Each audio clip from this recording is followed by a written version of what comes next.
It is my privilege to be here this evening with Jack Ma, one of the great entrepreneurs of our time, of course, the founder of Alibaba. And we have so many things to talk about over the next half an hour. And, of course, we also want to try to get to your questions as well. We're going to talk about Alibaba, of course, but also China, the Trump world that we all live in, globalization, trade, and so many other issues. But first of all, thank you for joining us. Yeah. Let me start with this, which is to say that you just spent some time inside Trump Tower and went to go visit with Donald, our president-elect in the United States. Tell us about that meeting. Well, it's a very productive meeting, much better than I thought, than I expected. What did you expect? Well, I heard a lot, and I watched, like everybody, I watched all the news and heard a lot about him. So when I go inside, I saw, anything that, but he's very sort of open-minded, listen what I talk. So I think I'm very happy about the results. And finally, when he said, he said, Jack, let me walk you down. So it seems he's very happy about the results we had. Can I ask, how does a meeting like that happen? Do you call him? Does he call you? Well, how does this take place? Well, that's the question I'm asking myself. Because someday I got some requests from people say, Jack, do you want a meeting the president-elect? I say, is that true or not? Because I'm not ready for that. Because I don't know what to talk about. And then a few days later, I got another request. I got several requests, and then I saw one email with a friend. It's very sort of specific. I thought about it. I think, yes, maybe I should go and have a talk. And at least I think President-elect Donald Trump would be happy to hear what I want to talk about. So I went. And what did you tell him? Talk about the small business, talk about agriculture products, talk about the trade between China and the USA. We especially focus on telling about how can we bring this small business in America, sell them to China, to Asia, through our network, which can create a lot of jobs for them. And you committed to create what you say is going to be 1 million jobs in the United States over the next 5 years. Yeah. Now, that's not a million jobs that Alibaba itself, but you're not hiring 1 million people. No, we totally, Alibaba employee put together is like 45,000 people. We cannot hire 1 million. I cannot imagine I can manage 1 million people.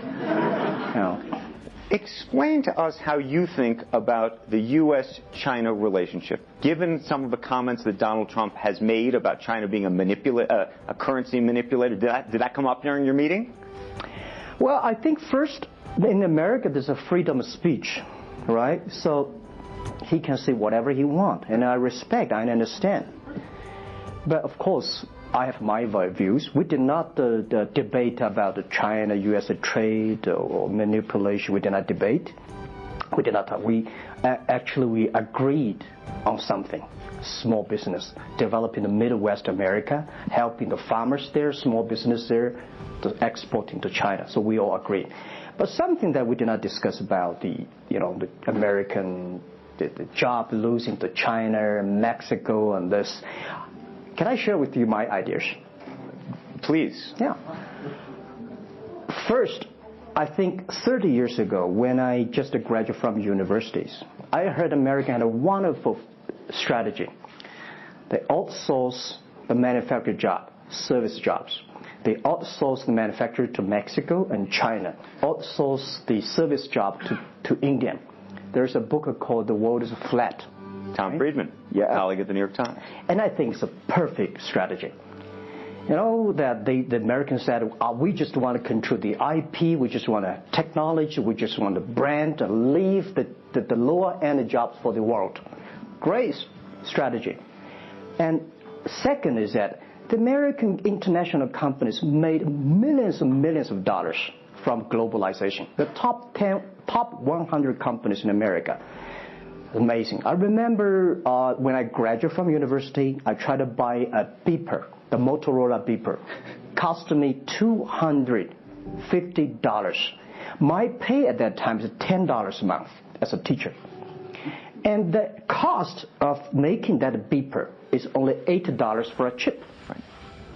So, past 30 years, IBM, Cisco, Microsoft, they made tons of money. The profit they made are much more than the 4 largest banks in China put together, the China Mobile Phone, China Unicom, and whatever you name it, put together. Still, these multinational companies made more money than.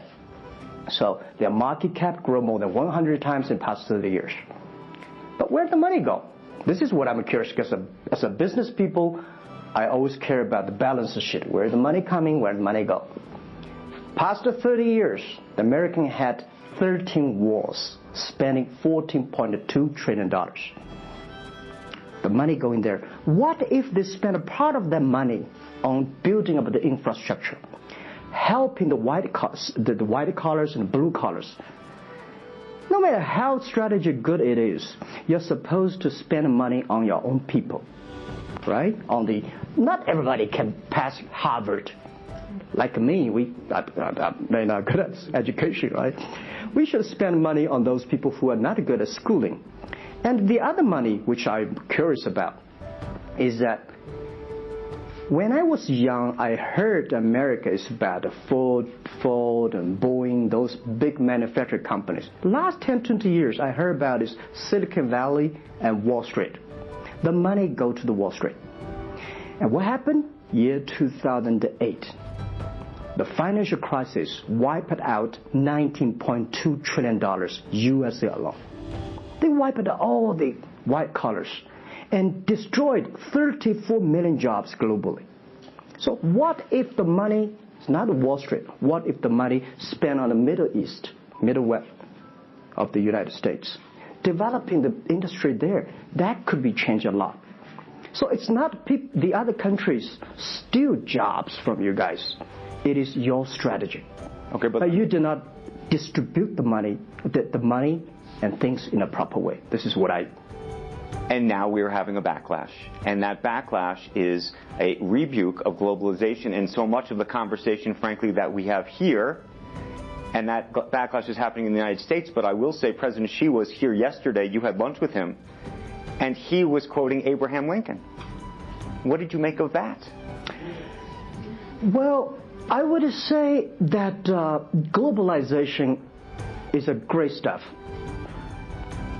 It's the USA, it's developed countries to teach us how to do globalization. I remember 2002 or 1 before China joined the WTO, everybody in China was worried. Me, I was worried. Because what if all the international products come to China, destroy our industry, and we have to lose a job? So convince China, after 20 years, then you guys are say, this is a terrible thing. I believe globalization is good, but globalization needs to be improved. This is Donald Trump, President-elect, want to solve the problems. That globalization, I think, should be inclusive globalization. In the past 30 years, the globalization was controlled by 60,000 big companies. 100 years ago, globalization was controlled by several kings and emperors. What if next 30 years we can support 6 million business doing business across the board? What if in next 30 years we can help support 20 million small business can do business across the board? So this is something which I believe globalization should be inclusive. And do you think that the words of President Xi will happen in reality, which is to say that China has largely acted on its own behalf for many, many years, and now is effectively saying that the U.S. needs to continue acting on everybody else's behalf? Yeah, I think, the world needs some, Mr. Xi yesterday said, it's a wonderful time, it's a bad time, or the worst time. The world needs a new leadership. But the new leadership is about working together. This is what I understand. We do not necessarily need one specific leader to teach us what to do, what not to do. But the world have to partner together. This is what I think. And I think as a Chinese, as a business people, I feel proud for what President Xi said yesterday. As a business person, I want the world to share the prosperity together, to join the force together. As a Chinese, I'm happy about what he committed. Yesterday he said, he speaks like us, takes the responsibility of the second largest economy. As the China's second largest economy, he has to take some responsibility. This is the first time I heard a Chinese leader make number commitment. He said, next 10 years, we are going to import $8 trillion. This make me feel excited because China is transforming from exporting to importing.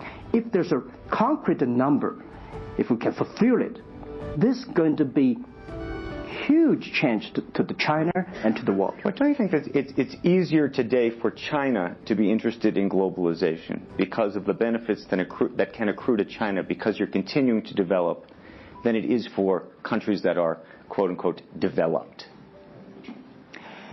Well, first, the WTO rule is not designed by China. It's not made by China. I would say there's something that I want to change. The WTO is designed, a lot of rules designed for big companies in the past 30 years, and only big companies can do it. And China definitely benefit a lot from opening. I think China should learn one thing, that we grow in the past 30 years. It's because we open to the world. If we continue to open to the world... Not fully. Okay. An American business that wants to effectively go into business in China has a very difficult time, has to partner effectively with a company that's there already. This is why I said China has problems too. The world has problems. And China definitely has a lot of problems. China should open, we should be more confident. This is what I feel yesterday. I feel the confidence of Mr. Xi that he is ready to open more to the world. This is what I suggest, that we should solve the problem by business community, right, by negotiation. WTO, China joined WTO for like 20 years or 70 years. I don't know the number, but the past 2 years, that I think we as a business, we as a country, we as the world, we have to review something. Right. But not because unbalanced things, we stop it. You've been calling for something called EWTP. Yeah. What is that? This is what I would talk about, is that the WTO was great, but they mainly designed for developed countries, big companies. There's no opportunity for small business. We want to build up a electronic world trade platform to support young people, small business, thanks through mobile phones, internet, they can sell and buy across the board. And the other thing is that WTO is a very interesting organization. When you put the Doha round, when you put 200 government officers in a one room, ask them to agree on something, it's impossible. I can never imagine that they can agree on something together. Business should be designed by business people. So we believe EWTP should be something that the business people sit down together, agree on something, negotiate on something, and get endorsement from the government. I want to talk a little bit about Alibaba and the model itself, because I think for many in the West, if you will, they don't necessarily understand it. And to the extent that the extent that I could try to compare it to Amazon, which I know you think is an unfair comparison, one of the things that's so fascinating to me is that Amazon and Jeff Bezos have pursued what might be described as a very asset-heavy business model. They're buying airplanes. They want to own the entire supply chain from beginning to end. And Alibaba has effectively an asset-light business. It is very much, in terms of the retail piece of this, the opposite. You don't want to own the warehouses. You don't want to own the logistics companies. How do you think about that? Is Jeff Bezos right, or are you right? And is there going to be a meeting in the middle? I hope both are right. And because the world can never have one model. If the world has only one correct model, the world is too boring. Right? We need to have all kinds of models. And the people who do the model should believe in the model. And I believe what I do. Right? The difference between Amazon and us. Amazon is more like an empire. Everything they should control themselves, buy and sell. And our philosophy is that we want to be an ecosystem. Our philosophy is to empower others to sell, empower others to service, empower making sure the other people are more powerful than us, making sure with our technology, our innovation, our partners, our 10 million small business sellers, they can compete with Microsoft, IBM. Our philosophy is that we think using internet technology, we can make every company become Amazon. Remember one thing. Today, for our sales, our GMV last year is more than $550 billion US. To hire people deliver for us, we need 5 million people. So how can we hire 5 million people deliver things for us to deliver the things we sold? The only way we do is empower the service company, logistics companies, making sure they are efficient, making sure that they make the money, and making sure that they can hire more people. But without owning the whole chain, can you do it as effectively? The idea that you're watching Amazon being able to deliver things now within hours, literally. We made 125 cities deliver within 1 day last year. Imagine, 10 years ago, deliver one thing from Beijing to Hangzhou takes about 8 days. Now you can deliver things from Beijing to Inner Mongolia or some city within 12 hours. It's improving. You can never expect these things happen within 24 hours. We have patience. So I think, can you imagine that within the 11/11 Singles Day, we sold $17 billion, and by delivering more than 600 million packages within 3 days. This is happening, and this is what we feel proud of. It's not how much money we make. It's not how powerful we are. We think because of the technology, we can make the technology very inclusive, that every small companies can use it. This is my dream, because I started my first business in 1992 in China as a small business. In order to borrow money, $5,000 US from bank, took me 3 months to acquire, still failed. So difficult to be a small business. Today, with the technology, we can empower them. This is something I want to do. One of the critiques, as you know, and it continues to linger around Alibaba, is the piracy issue. There's an IP issue, and it's an issue all over China, but you take the brunt of a lot of it.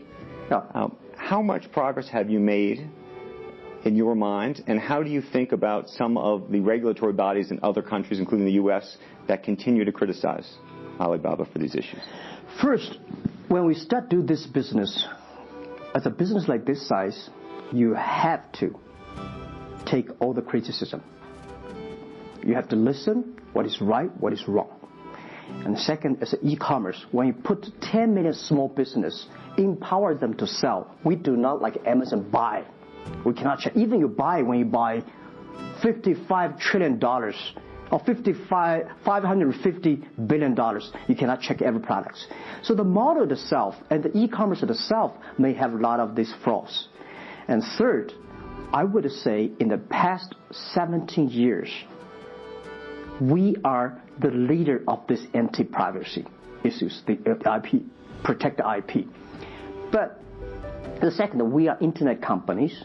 We do not have the law enforcement. We find this guy is selling cheap, fake products. We delete them. We cannot arrest them. But we made huge progress. Last year alone, we put 400 people into jails. We deleted 370 million fake products listing on our site.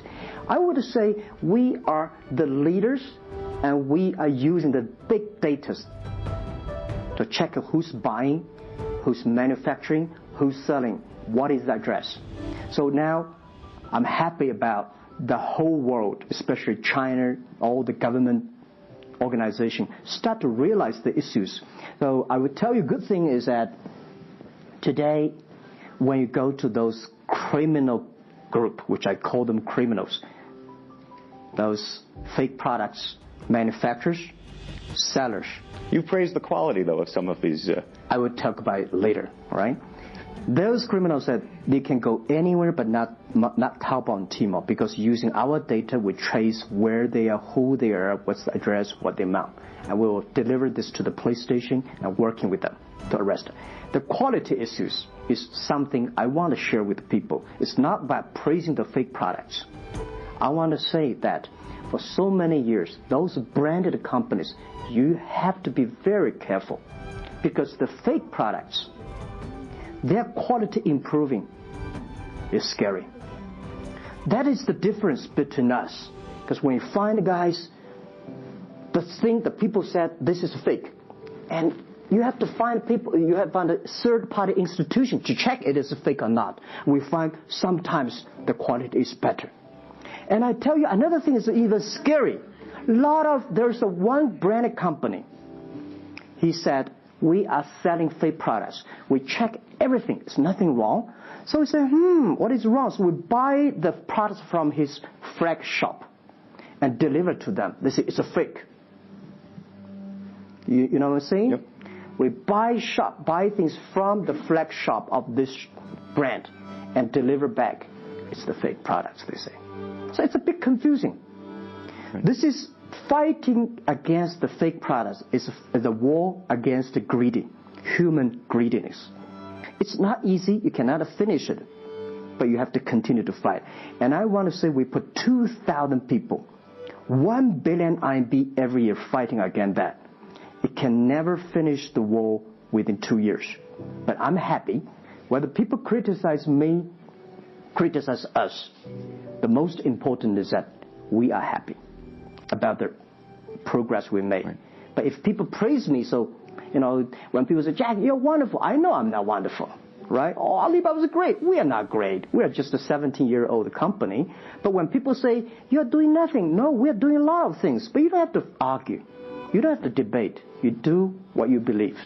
One of the things you mentioned was using big data on the piracy side, but the other thing that you're using a lot of that big data to do is provide credit and effectively banking the unbanked.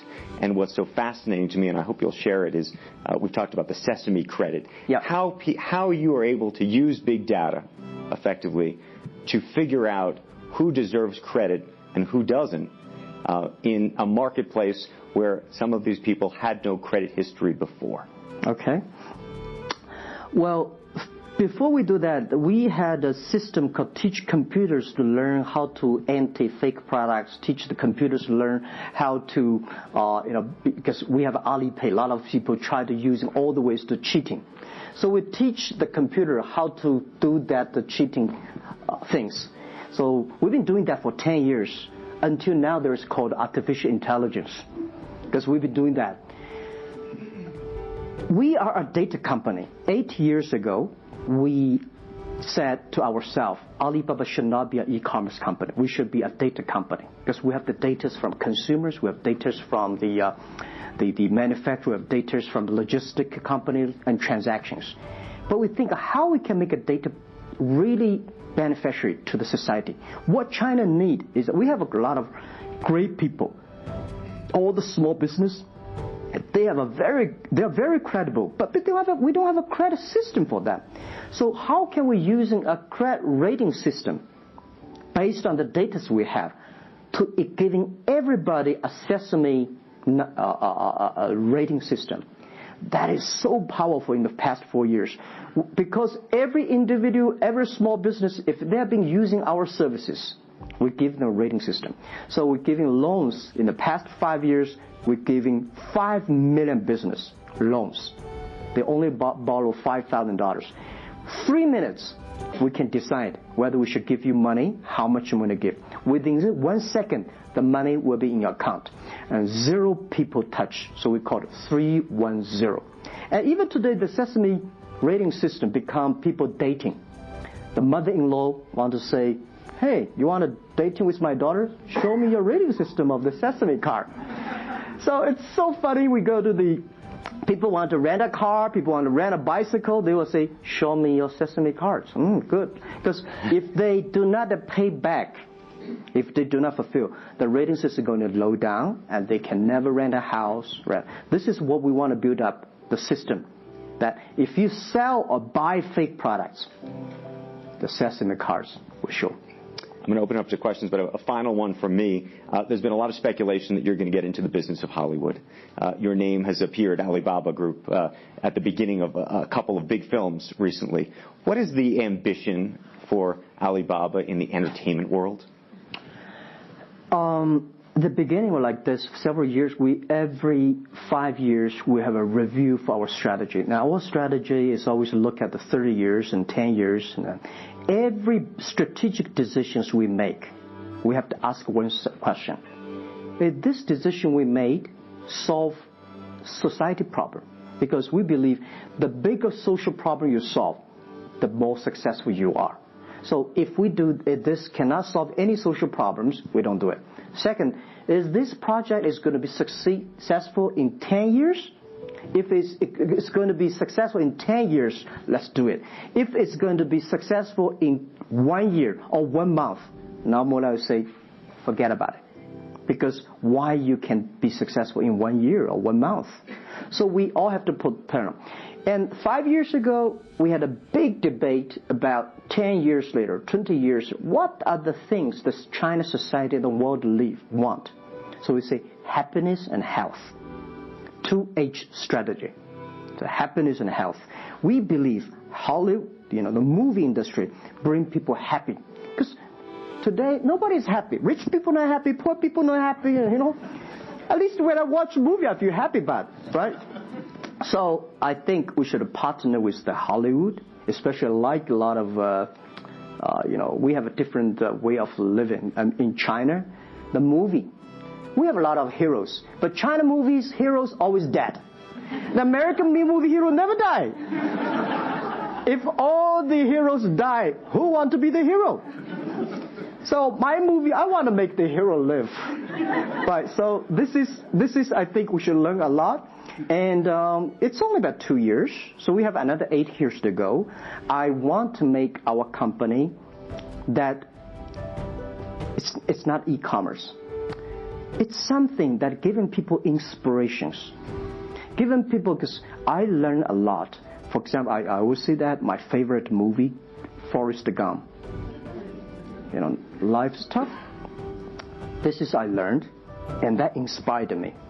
That is why when people call me crazy, stupid in the past 17 years, you're crazy, you're doing something never work. You're stupid, how can you do that model? Amazon this model, eBay this model, why Alibaba this model? I told myself, Forrest Gump said, go ahead. Never care about what the other people. And the other thing, Forrest Gump said, nobody make money out of the catching whales. People make money by catching shrimps. So we serve small business. Fair enough.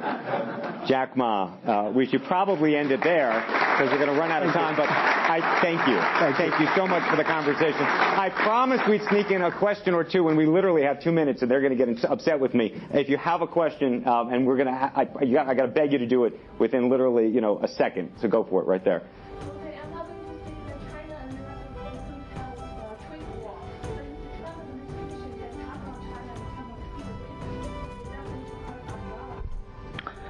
Well, I don't think so. I think China and the U.S. should never have a trade war. We'll never have a trade war. And I think we should give President-elect Donald Trump some time. And he's open-minded. He's listening. And I think the war, it's so easy to launch a war. But it's so difficult, almost impossible sometimes to terminate a war. Iraq war, Afghanistan war, is that finished? No. Trade war. I believe one thing. When trade stops, the world starts. Trade is something that people start to communicate. Trade is something people exchange culture and value. And I will be happy if China and USA agree on something and Alibaba business model destroyed. I would destroy Alibaba model by stopping the war between. Because how can you imagine the first largest economy of the world, second largest economy of the world, have a trade war? It's going to be a disaster for two countries and for the world. If anybody can do something to stop it, do anything to stop it. Did you have a reaction to Trump and the situation with Taiwan and how he's thinking about that? Well, Taiwan, I think this is not something about government. This is not something about business. This is something about people. If the Taiwan issue is the population, if you do Taiwan issue, it's like against 1.4 billion people. So this is another issue. So we're talking about trade, we're not talking about Taiwan. Very politic. Let's take one final question if we can. I think we can steal one more in. Yes, sir, right there. I'm not a politician. I try to speak like this. A credit store. How do you assure you are not messing up with people's life and you are not dictating the whole, credit kingdom or the system? Because now you are the decision makers, you are the rule makers. Okay. First, I'm not sure. People say, oh, this is uncertain world.